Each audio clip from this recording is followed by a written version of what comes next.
BRS के कारगुजार सदर KTR ने वाज़ेह किया कि बीआरएस के सदर व साबिक़ वज़ीर आला केसीआर बिल्कुल ठीक हैं और हर रोज पार्टी की रहनुमाई कर रहे हैं। केटीआर ने एक्स पर एक चैट सेशन के दौरान एक सवाल के जवाब में कहा कि केसीआर बिल्कुल ठीक हैं और बहुत सेहतमंद हैं और हर रोज हम सब की रहनुमाई कर रहे हैं।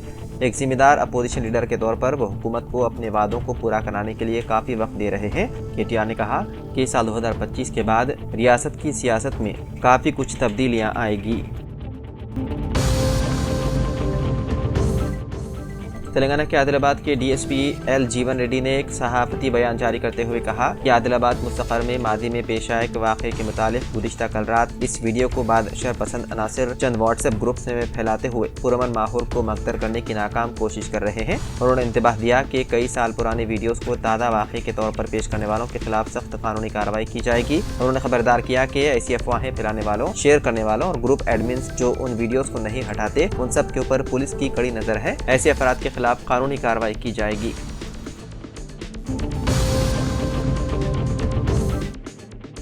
तेलंगाना में कांग्रेस हुकूमत ने मुखालिफ सरगर्मियों के बढ़ते हुए दबाव के पेश नज़र रियासत भर में पुलिस एक्ट के निफाज की तैयारी कर ली है। कांग्रेस की ज़ेर क़यादत हुकूमत के खिलाफ एहतजाज और मुदाहरे शिद्दत इख्तियार कर रहे हैं। ये पेशरफ्त उस वक्त सामने आई है जब खुफिया इत्तलात ने हुकूमत को अवामी एहतजाजी मुदाहरे, धरनों, असम्बली के अरकान के घरों के मुहासिरे और दीगर कार्रवाइयों के मुमकिन बढ़ने के बारे में खबरदार किया है। पार्टी के रहनुमाओं का कहना है कि कांग्रेस की पॉलिसियों के खिलाफ मुतवक्के चैलेंजेस के पेश नज़र पुलिस एक्ट को कानून व अमन को बरकरार रखने के लिए नाफिज किया जाएगा।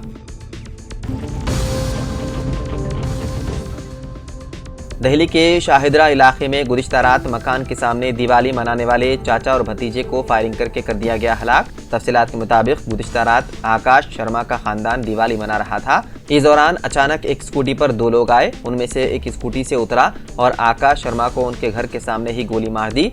आकाश का भतीजा जब शूटर को पकड़ने के लिए भागा तो उसे भी गोली मार दी गई। इस वाक़े के बाद आकाश के खानदान में दिवाली के रोज़ मातम मच गया। पुलिस ने इस कत्ल के मास्टरमाइंड को गिरफ्तार कर लिया जो एक नाबालिग है। पुलिस के मुताबिक नाबालिग ने आकाश को कुछ रकम दी थी लेकिन आकाश वो रकम वापस नहीं कर रहा था जिसकी वजह से उनके दरमियान झगड़ा चल रहा था।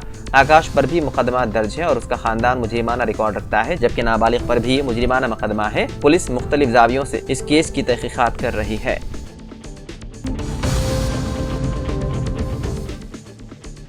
जुमे की सुबह एक तेज रफ्तार Porsche car KBr park Banjara hills road number 14 की ग्रिल से टकरा गई।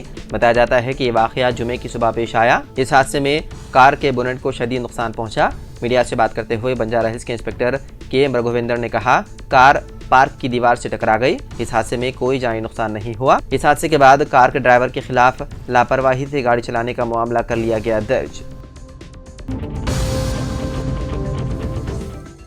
झारखंड असेंबली इंतखाबात के सिलसिले में तमाम सियासी जमातों ने अपनी पूरी ताकत झोंक दी है। इस दौरान जयराम महातो की पार्टी झारखंड लैंग्वेज कमेटी मोर्चा को एक बड़ा झटका लगा। पार्टी ने गांधी सीट से उम्मीदवार अखिल अख्तर उर्फ रिजवान क्रांतिकारी को मैदान में उतारा था ताकि वो झारखंड मुक्ति मोर्चा की उम्मीदवार कल्पना सोरेन का मुकाबला करें। ताहम रिजवान ने जेएमएम में शमूलियत इख्तियार कर ली। अखिल अख्तर उर्फ रिजवान जो कि जयराम महातो के करीबी साथी समझे जाते थे और झारखंड में जुबान तहरीक के दौरान उनके साथ खड़े रहे थे, अब अपने कई साथियों के साथ जेएमएम में शामिल हो गए।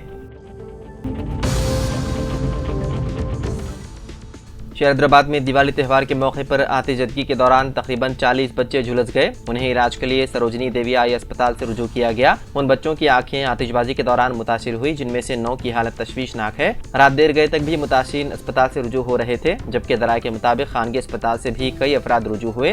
पुलिस की जानिब से रात 8 ता 10 बजे आतिशबाजी की एडवाइजरी जारी की गई थी। ताहम मुतादिद मकामात पर रात 10 बजे के बाद भी आतिशबाजी की गई। कई मकामात से शहरियों ने शिकायत की है कि आतिशबाजी करने वाले बाद मनचले नौजवानों ने रास्ते से गुजरने वाले गाड़ी सवारों पर भी जलते हुए पटाखे फेंके। इसी तरह शहर में दिवाली त्यौहार की रात आतिशबाजी के बाद मामूली वाक़यात पेश आए। ताहम कहीं भी कोई बड़ा हादसा या जानी नुकसान की इत्तला नहीं है।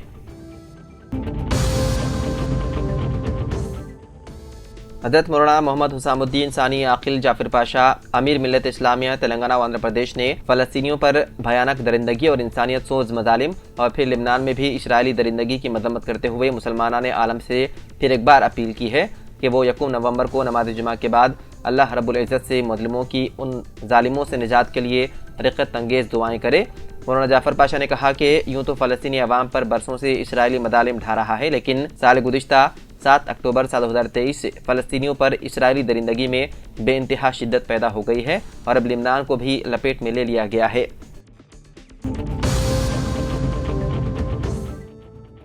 तेलंगाना बटालियन पुलिस मुलाजिमीन का एहतजाज अभी ख़त्म नहीं हुआ है। होमगार्ड्स ने मुतालिबात की अदम एकसोई पर एहतजाज की धमकी दी है। तेलंगाना पुलिस के तहत बरसरकार होमगार्ड्स ने 2 ता 4 नवंबर हैदराबाद के धरना चौक पर जंजीरी भूख हड़ताल का ऐलान किया। रियासती हुकूमत और महकमे पुलिस की जानिब से दरीना हल तलब मुतालिबात की एकसोई के लिए एहतजाजी लाहेअमल इख्तियार किया गया है। रियासत भर में तकरीबन 16,000 होमगार्ड्स बरसर खिदमत हैं। होमगार्ड्स जॉइंट एक्शन कमेटी ने वज़ीर आला रेवंत रेड्डी और सदर प्रदेश कांग्रेस कमेटी महेश कुमार गौड़ को मकतूब रवाना किया।